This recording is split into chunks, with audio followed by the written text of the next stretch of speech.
जी महाराज ने भी यही बात कही है। जिसके हृदय में भगवान की भक्ति है, भक्ति नहीं है, वो जीवत सब नाम मुर्दा, जीवत सब जाने वो प्राणी। गोस्वामी जी महाराज ने शब्द लोगों को मरावा माना है। कोल काम बसे कृपन विमूढ़ा, अति दरिद्र अजसी अति बूढ़ा। कोल काम बस कृपन विमूढ़ा, अति दरिद्र अति अजसी अति बूढ़ा। कोल कहते हैं बाम मार्गी कुंडापंथी को। कुंडापंथी का कभी भला नहीं होता, कल्याण नहीं होता है। और जो काम के बस में रहता, सदा ही कामना के बस में रहता है, वो क्या है? वो भी मरा हुआ। वो जिंदा कैसे है? काम के पराधीन है, वासना के पराधीन है, उसकी विजय नहीं। आज तुम्हारी जो है यंग जनरेशन क्या कर रही है, ये किसके बस में है? क्या तुम्हारे आप लोगों के बस में है? माँ के बस में है वो, या पिता के बस में है, या स्त्री के बस में है, या कोई चित्रहार आ रहा फिल्म उसके बस में? किसके बस में है? वो स्वतंत्र नहीं, आजाद नहीं। इसलिए कोल काम क्या है? काम केवल नारी ही नहीं है, काम केवल संसार के भोग ही नहीं है। काम नाम है कामना। वो कामना नारी की भी हो सकती है, वो कामना अर्थ की भी हो सकती है, वो कामना मान और प्रतिष्ठा की हो सकती है, वो कामना वाहवाही की, जैसे मैंने आपको जय और विजय के बारे में बात बताई, इसकी भी हो सकती है। ये द्वारपाल है, ये सदगुरु के राज्य में हमें प्रवेश नहीं करने दे रहे हैं। इस वास्ते कोल काम कृपन विमूढ़ा। कृपन किसे कहते हैं?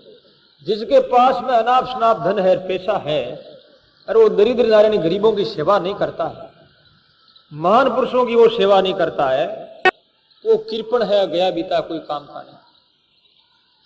इस वास्ते श्रीमद् भागवत में आया है, ऐसा जो आदमी यावत जठरम भ्रियेत तावत स्वतम ही दही नाम अधिकम यो अभिमन्येत से अस्तनो दंड मरहति। पेट भरा हुआ भोजन उतना ही आपका है, और उससे आगे धन को आप अपना अधिकार मान करके अपना मानते हो, तो महाराज कहते हैं वो चोर है, उसे दंड मिलेगा।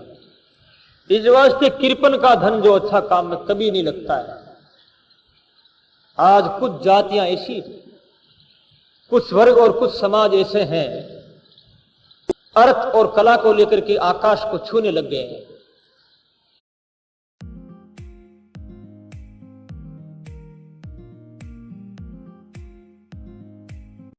अर्थ और कला को लेकर के आकाश को छूने लग गए हैं। इतने धनाढ्य हो रहे हैं। आज अमेरिका इतना धनाढ्य क्यों है? आज भारत पिछड़ा हुआ देश क्यों है? कभी समीक्षा की? कभी इस बारे में विचार किया? भारत गरीब क्यों? अमेरिका, इंग्लैंड इत्यादि दूसरे जापान वगैरह बहुत तरक्की करके और विज्ञान के क्षेत्र में इतने आगे बढ़ रहे हैं, चांद से भी आगे बढ़ गए। अब पता नहीं कोई बैकुंठ भी प्राप्त कर ले। बैकुंठ तो प्राप्त होना मुश्किल है, परंतु फिर वो कोशिश है उनकी। भारत पिछड़ा देश क्यों? भारत कंजूस है। और दूसरा नंबर भारत में क्या है? ईमानदारी नहीं है। तीसरा नंबर भ्रष्टाचार है। अमेरिका में ईमानदारी है, उसमें एक ही गलती उन देशों में, एक स्त्री को छोड़ दिया, दूसरी स्त्री के साथ में शादी कर ली। जैसे कोई वो नट होते हैं ना, जंगल में रहने वाले, क्या बोलते हैं उनको? साटिया बोलते हैं मारवाड़ी में। साटिया लोग क्या करते हैं कि एक को छोड़ करके दूसरे के साथ में हरण कर लेते हैं। इतनी गलती है उस देश में, बाकी वो देश इतना ईमानदार, सच्चाई, ड्यूटी बजाने वाला, टाइम नहीं, एक मिनट की दूसरे बात नहीं करेंगे, और धर्म पुण्य दान करेंगे, बहुत कुछ करेंगे, वो करते ही रहते हैं, इसलिए आगे बढ़ रहे हैं। हमारे भारत में भी कुछ समाज ऐसा है, बढ़िया समाज ज्यादा संख्या में धनाढ़ी मिलेगा। दूसरी जातियों की अपेक्षा क्यों मिलेगा? ये दान पुण्य करते हैं, थोड़ा बहुत करते हैं। क्यों? इस जाति में ज्यादा लोग पैसे वाले मिलेंगे, दूसरी जाति में भी पैसे वाले हैं पर कम मिलेंगे, और पैसे वाले होंगे भी तो दान पुण्य नहीं करेंगे। क्योंकि कृपणता जो परंपरा की है वो हृदय में बैठी, वो जगह छोड़ नहीं रही। कृपणता ने चारों ओर जो है आवरण से ढक दिया है उनको। इस वजह से यानी कहने का तात्पर्य है, आपको मालूम नहीं है, ये ज्योतिषी, ये महात्मा ज्योतिषी है, ज्योतिष में बहुत पारंगत है। ये मैं मानी कर रहा हूं। ऐसे ज्योतिषियों के आप पास जाते हो, आपको क्या बताते हैं? क्या कहते हैं? शनि लगा रहा, तुम्हारे राहु लगा हुआ है, केतु लगा हुआ है, और उसके बाद में वो समाधान भी पैसे वाले हैं पर कम मिलेंगे, और पैसे वाले होंगे भी तो दान पुण्य नहीं करेंगे। क्योंकि कृपणता जो परंपरा की है वो हृदय में बैठी, वो जगह छोड़ नहीं रही। कृपणता ने चारों ओर जो है आवरण से ढक दिया है उनको।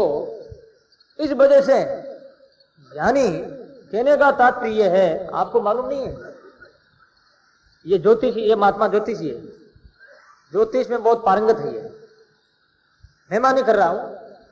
ऐसे ज्योतिषियों के आप पास जाते हो, आपको क्या बताते हैं? क्या कहते हैं? शनि लगा रहा, तुम्हारे राहु लगा है, केतु लगा हुआ है, और उसके बाद में वो समाधान के लिए क्या कहते हैं? पुण्य करो, दान करो। ये कहते हैं नहीं कहते हैं? पुण्य दान होगा तो उससे क्या हमारे कर्म खत्म होते हैं, हमें एक रास्ता मिलता है, हृदय हल्का होता है और मानसिक संतुलन ठीक होता है, फिर आदमी आगे बढ़ता है। जब अंधकार भी आ जाता है, प्रकाश है ही नहीं, अंधेरा ही अंधेरा है, तो भाई रास्ता ही नहीं मिलेगा तो कैसे चलेंगे? इस वास्ते क्या कहते? दान पुण्य करो। एक बहुत बड़ा प्रकांड विद्वान नागौर में राजा साहब नाम करके मेरे वो विद्या गुरु रह चुके हैं, यानी काशी के विद्वानों को भी चैलेंज किया उन्होंने। इतना बड़े विद्वान थे वो राजा साहब, ज्योतिष में क्या और संस्कृत ग्रामर में, व्याकरण में, वेदों के, साहित्य के, इतिहास के, पता नहीं उनकी क्या खोपड़ी थी। और ऑटोमेटिक एक वकील से उन्होंने अनुनय किया कि वकील साहब मैं इंग्लिश पढ़ा हुआ नहीं हूं, कृपया आप थोड़े से मुझे इंग्लिश पढ़ा दो। तो इंग्लिश पढ़ने के लिए वकील बोले महाराज आप साधु बाबा हो, क्या करेंगे इंग्लिश है, इंग्लिश तो हम लोगों की है, आप क्या करोगे? तो उनके मन में ऐसा आया, फिर वो क्या है, पुस्तकें खरीद करके करते करते इंग्लिश की स्पीच इसकी इतनी अच्छी हो गई, वकीलों को भी मात कर देते थे। अब तो धाम पधार के उनका नाम ही राजा साहब था, और इतने वो सरल थे, गट्टी पीसते थे। ध्यानपूर्वक सुने आप, काशी से विद्वान आए से, पंचांग भी वो स्वयं करते थे, पंचांग बनाते थे। मुझे भी उन्होंने पंचांग बनाना सिखाया, ज्योतिष का भी ज्ञान मुझे बहुत सिखाया उन्होंने, मैंने छोड़ दिया इनको। काशी के विद्वान आए उनसे साथ करने के लिए, तो वो गट्टी पीस रहे थे,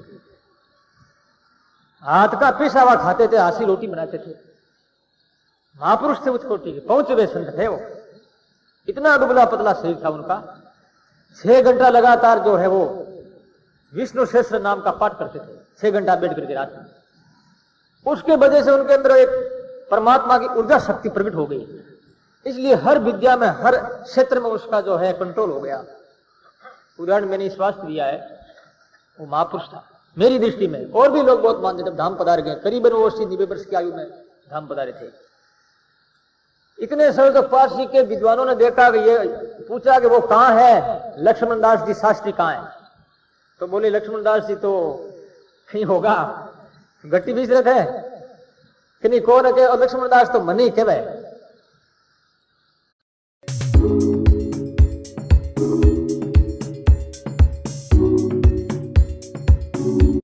तो मनी के भाई आरसी वारी ये मिले कुचेले कपड़े पहने हुए, ये लक्ष्मण दास जी शास्त्री कैसे हो गए समझ नहीं आ रहा। जब बात करने लगे तो पता लगा कि ये महान आदमी। तो सजनों, कहने का तात्पर्य है, ये बात मैंने क्यों चलाई, कोल काम बस कृपण के बारे में बात बताई मेरे आप, पर बीच में ये बात क्यों आ गई, ये धारा जो है दूसरी तरंग क्यों उठ पड़ी, मुझे बात याद नहीं आ रही प्रसंग के अनुसार। ये बात क्यों चल पड़ी लक्ष्मण दास जी के बारे में है?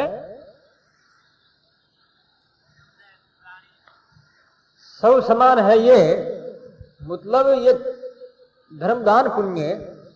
हाँ, तो लक्ष्मण लाल जी दान पुण्य के बारे में, कोई भी ज्योतिष के बारे में, कोई ग्रहों के बारे में आते तो वही कहते तुम दान पुण्य करो और राम राम करो भाई, इससे ठीक हो जाएगा। क्या बताते हो? दान पुण्य शुभ काम करो, दूसरों को सुख दो, राम राम करो और तुम्हारा ठीक हो जाएगा। मैंने यही उनके मुख से सुना कि सबसे बड़ा ज्योतिष यही है, भगवान का भजन करो और गरीबों को सुख दो, सबको सुख पहुंचाओ, अपने आप तुम ठीक हो जाओगे, ऐसा बताते। तो कोल काम बस और कृपण होता आदमी, कृपण के बारे में बात चल रही है। और विमूढ़ा, विशेषण मूढ़ है, मूर्खा इत्यर्थ है। विशेष रूप से जो मूर्ख होता है, विशेष मूर्ख किसे कहते हैं?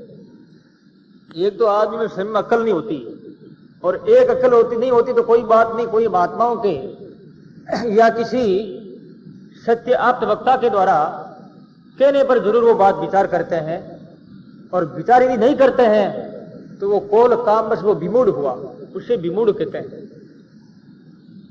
अपनी कट्टरता जिसे कहते हैं। तो लोग कई ऐसे होते हैं जो अपनी कट्टरता को नहीं छोड़ते हैं, चाहे उनकी कट्टरता शास्त्र से विपरीत हो, गलत हो, लेकिन वो कट्टरता से कभी पीछे नहीं होंगे, नहीं हटेंगे।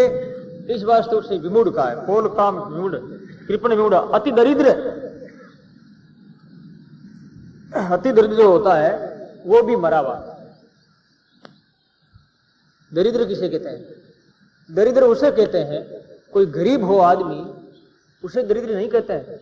दरिद्र उसे कहते हैं जो पैसा 1 लाख रुपया है तो वो सोचता है कि 1.5 लाख हो, 2 लाख हो, करोड़ हो, अरब हो, वो दरिद्री है।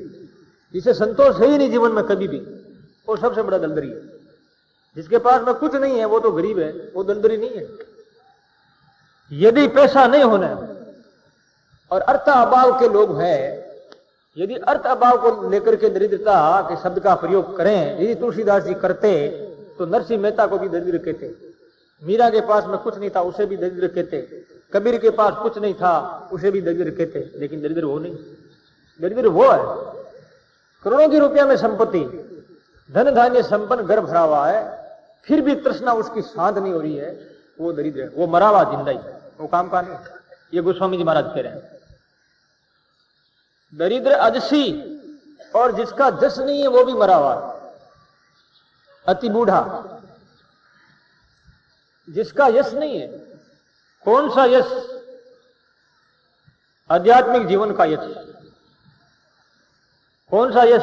भगवत भक्ति का यश, ज्ञान और विज्ञान का यश, समाज सुधार का, राष्ट्र भक्ति का यश, समाज भक्ति का यश, अथवा शूरवीरता का यश, अथवा सती का यश।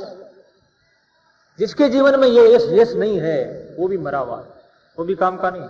यश आप ऐसा मत सोचना ये लोक प्रतिष्ठा का यश, ये यश नहीं है। इस यश से जीवन बर्बाद होता है। यश तो आदमी का पतन करने वाला है। वाह वाह लोग कर दे, क्या वाह, कुछ नहीं होने वाला। लोग क्या देंगे आपको, क्या कर लेंगे, उससे क्या हो जाएगा, क्या विशेषता आ जाएगी, क्या कल्याण हो जाएगा। लोग कह देंगे हाँ आप बढ़िया हो, सा आप तो बहुत सुंदर, आपकी कहीं केवनो, आप तो हो जीव हो, आप तो आप ही हो। तो आप ही आपको मतलब कहीं आप गद्दा हो, आप तो आपको मतलब एक गद्दा हो।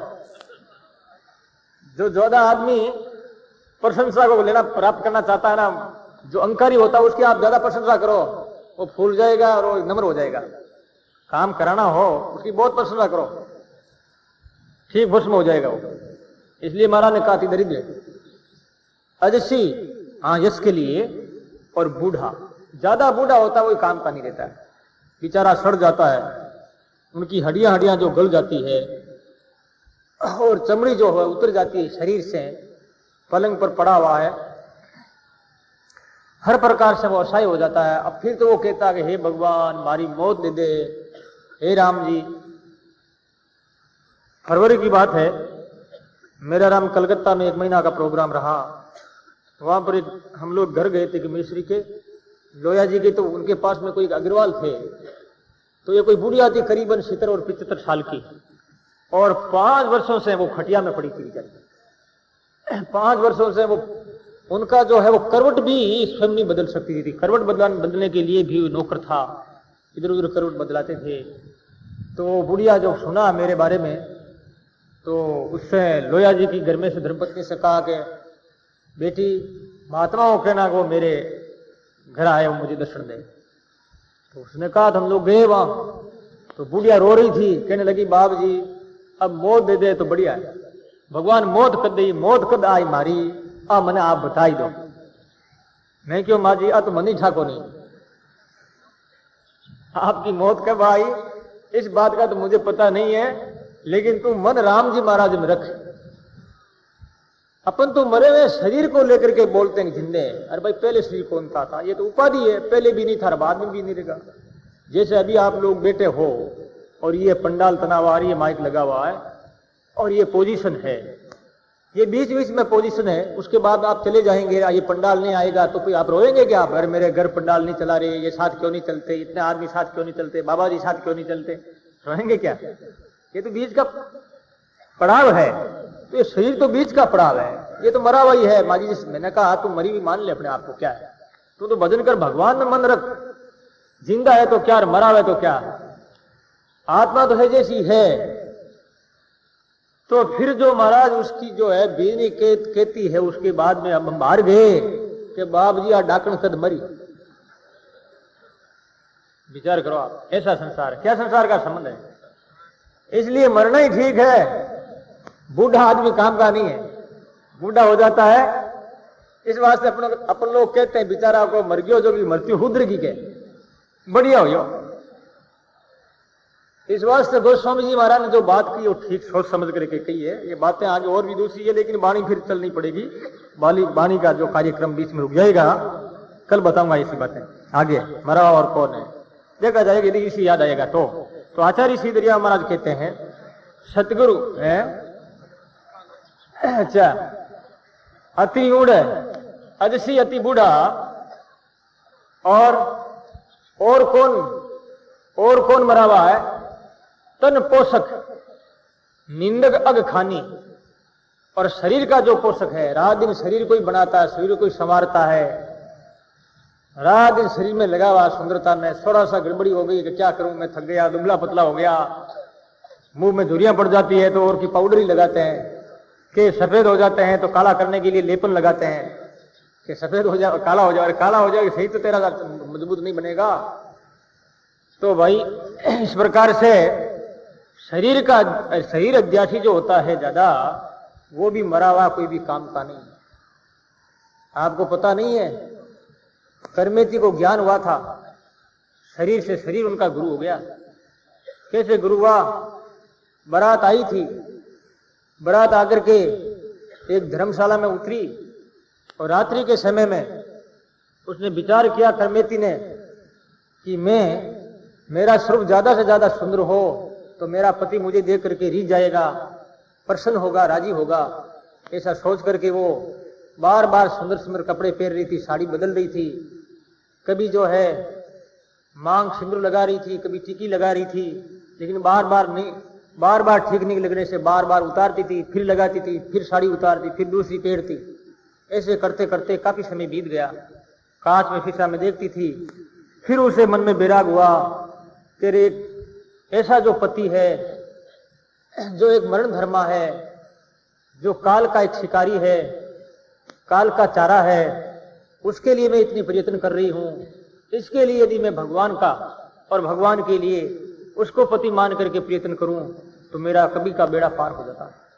बैराग हो गया उसे अपने शरीर से ही, और वहां से वो कर्मेती निकल गई। निकल करके एक कोई ऊंट कंकाल था, मरा हुआ ऊंट, उस ऊंट के अंदर बैठ करके वो परमात्मा का ध्यान करने लगी। क्योंकि मरा हुआ जो मलबा पड़ा ऊंट का गंदा है, दुर्गंधी आ रही है, ऐसी जगह कौन जाए। तो परशुराम जी उनके पिताजी थे, राजपुरोहित थे, उन्होंने अपने सेवकों को भेजा, इधर उधर दौड़ाया कि भाई कहां चली गई है पता नहीं। बहुत लोग इधर उधर दौड़ते गए, बहुत खोज की, लेकिन मरे हुए ऊंट के पास में कौन जाएगा, क्योंकि ये विश्वास ही नहीं था कि भाई इसमें शायद बेटी होगी, ये विश्वास कैसे हो सकता है। तो उस कंकाल में वो बैठ करके ध्यान करने लगी, उनको बैराग हो गया मरा। इसलिए मीरा ने तो यहां तक कह दिया है कि ऐसे बर को क्या बरूं रे जो जन्मे मर जाए, से बर को क्या बरूं रे जो जन्मे मर जाए, राम जी जो जन्मे मर जाए। बर बर ये एक सांवरो रे, बर बर ये एक चुड़ लो अमर होए जाए, लिगने मारी राम से लगी थे तो समझो नी, सुहागन सुरता नारे लिगने मारी राम से लगी। ऐसे बर को क्या बरूं रे जो जन्मे मर जाए। मीरा ने तो परमात्मा को ही पति रूप में मान करके परमात्मा से ही प्रेम किया था कि जो जन्मे मर जाए बर बरिए मारो सांवरो रे चुड़ लो अमर हो जाए। तो आध्यात्मिक जीवन का जो आनंद है वो तो आनंद ही अलग है भाई। संसार का आनंद अलग है, संसार का आनंद नहीं है। संसार का तो वैसा ही आनंद है जैसे कोई खुजली होती है ना आदमी के, तो खुजली होती, खुजली खुजालता है तो मजा आता है उसे, और जब वो खून आने लग जाता है नखों से, उसके बाद में कितना जलता दर्द होता है। राम राम राम। जब खुजली चलती है ना, एक भाई की खुजली चल रही थी तो किसी एक दूसरे भाई ने कहा कि तू खुजली खुजालना छोड़ दे तो थने इसके ईमान में इनाम इस बदले एक ऊंट दे दिया जाएगा, ऊंट भेंट करूंगा तेरे। उसने कहा कि भाई खुजली तो मैं नहीं छोड़ता, तेरा थारा जो ऊंट है ना एक रगड़गा में आवे दावे गए, ये तो मन मजो आवे है। और ऊंट एक रगड़गा में आवे, एक रगड़गा में जावे गए। ऊंट मेरे सामने कुछ नहीं है, इतना खुजली में मुझे मजा आता है। तो संसार का मजा तो है ऐसा, और आध्यात्मिक जो आनंद है वो तो अलौकिक और दूसरा आनंद है। जिन्होंने जो प्राप्त किया अनुभव है उन्होंने ही लाभ उठाया है। इसका मतलब आप गलत नहीं समझे माताएं, ऐसा नहीं सोचें कि महाराज ने कह दिया तो हमारे पतियों को जो हम जो है सेवा नहीं करेंगी, ये तो असली पति है नहीं। ऐसा नहीं सोचे, ये शरीर के पति इनकी सेवा तो करना है, क्योंकि व्यवहारिक जीवन सामाजिक जीवन है। उस जीवन में तुम जीने वाले, उस जीवन का उत्तरदायित्व आपको पूरा करना होगा। वो तो करते रहो, शरीर से वो राजी, शरीर उनको सौंप दो और मन सौंप दो भगवान को। इस वास्ते आत्मा का पति है राम जी महाराज भगवान है, और शरीर का पति ये संसारिक पति है। इस वास्ते ऐसा कोई गलत नहीं समझे माताएं कि महाराज ने कह दिया महाराज की बात, क्योंकि उल्टी बात जल्दी मानते हैं लोग, ये क्योंकि ये काम तो अपने अनुकूल है ना, ये जल्दी काम बात हृदय में बैठ जाती है, बात मानी जाती है, ऐसा नहीं मानना है। तो वो कर्मेती 2-4 रोज के बाद में एक कोई संघ वृंदावन जाने वाला संघ गुजर रहा था वहां से मार्ग से, तो वृंदावन चली गई और वृंदावन जाकर के प्यारे श्याम सुंदर पति को, उन्हीं को पति के रूप में वर्णन करके उनकी साधना करने लगी और खूब भजन किया। कई वर्षों के बाद में जब पिता परशुराम जी को पता लगा कि मेरी बाई वह साध्वी बनी हुई भजन कर रही है, तो वहां वो गए और वहां जाकर के बाई को दे करके रोने लगे, आंखों में आंसू आने लगे। बाई गजब कर दिया तुमने, तो साध्वी बन गई है और तुम मारो नाक बांट दिया। क्या बोलते हैं, तुमने नाक काट दिया। बाई ने क्या उत्तर दिया कि पिताजी ज्यादा ही आप नाक से राजी हैं और भजन नहीं करेंगे तो आपको अगले जन्म में हाथी बनना पड़ेगा। हाथी के नाक बहुत लंबा होता है, तो नीचे वो टेढ़ता रहता है, लटकता रहता है। हाथी के नाक वो लंबा है, ऐसे संसार के नाक से कोई नाक रहने वाला नहीं है। नाक तो उससे रहेगा परमात्मा से, वो नाक रखने वाला है। और मैंने सच्चा नाक का आसरा लिया है, मैंने जगत का आसरा नहीं लिया है। और आपको भी नाक रखना हो, इज्जत रखनी हो, तो मेरे जैसे मेरे प्यारे प्रभु से, मेरे पति से संबंध जोड़ दो, उससे उनको मार्ग मिल गया। तो ऐसे भगवान के भक्त होते हैं। तन पोषक क्या काम का, और जो निंदक होता पाप करता रहता है वो भी काम का नहीं संसार में। तो महाराज श्री कहते हैं वो मरगिट के सान भूतों के समान है वो सब, ऐसा सब काम, ऐसा शरीर भी काम का नहीं। बहुत सुंदर बात थी। राम